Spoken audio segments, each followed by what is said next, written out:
Rice మానేస్తే wait తగ్గుతామా? Rice తింటే wait పెరిగిపోతామా? Hi, నేను మీ మీనమ్మ. రైస్ మానేస్తే వెయిట్ తగ్గుతామా? ఇది 90% పీపుల్లో ఉండే డౌట్. రైస్ అంటే మోస్ట్లీ కార్బ్స్ ఉంటుంది, అలాగే ఫ్యాట్ ఇందులో చాలా తక్కువ ఉంటుంది.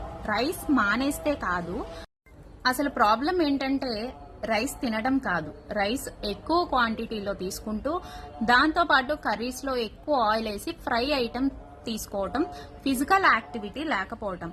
ఇప్పుడు మన పెద్దవాళ్ళు ఉండేవాళ్ళు కదా, ఒకప్పుడు వాళ్ళు రైసే తినేవాళ్ళు, ఇంకా చెప్పాలంటే ఎక్కువ క్వాంటిటీలో తీసుకునేవాళ్ళు, కానీ ఎక్కువ యాక్టివిటీ చేసేవాళ్ళు, వాళ్ళ పనులు వాళ్ళే చేసుకునేవాళ్ళు. కానీ మనం ఏం చేస్తున్నాం, ఎక్కువ ప్రాసెస్ చేసిన ఫుడ్ తీసుకుంటున్నాం, దాంతో పాటు ఎక్కువ క్వాంటిటీలో తీసుకుంటున్నాం. అండ్ దాంతో పాటు ఇంకొకటి ఏంటి అని అంటే, అప్పుడు వాళ్ళ పని వాళ్ళే చేసేవాళ్ళు, ఇప్పుడు మన పని మిషన్లు చేస్తున్నాయి. సో దాని వల్ల అనేది వెయిట్ అనేది ఈజీగా పుట్ ఆన్ అయిపోతున్నాం. ఒకటి గుర్తుపెట్టుకోండి, రైస్ మానేయటం వల్ల వెయిట్ తగ్గము. రైస్ ఎంత క్వాంటిటీలో తీసుకోవాలి, బ్యాలెన్స్డ్ గా ఎలా తీసుకోవాలి అనేది తెలుసుకుంటూ హెల్దీగా వెయిట్ లాస్ అవ్వాలి. అది సరైన పద్ధతి. ఓకేనా? దీని గురించి ఇంకా మీరు డీప్ గా తెలుసుకొని హెల్దీగా రైస్ తింటూ వెయిట్ లాస్ అవుదాము అనుకుంటే ఈ కింద స్క్రోల్ అవుతున్న నెంబర్ కి వాట్సాప్ చేయండి. నెక్స్ట్ ప్రాసెస్ ఏంటో చెప్తాను. ఓకేనా?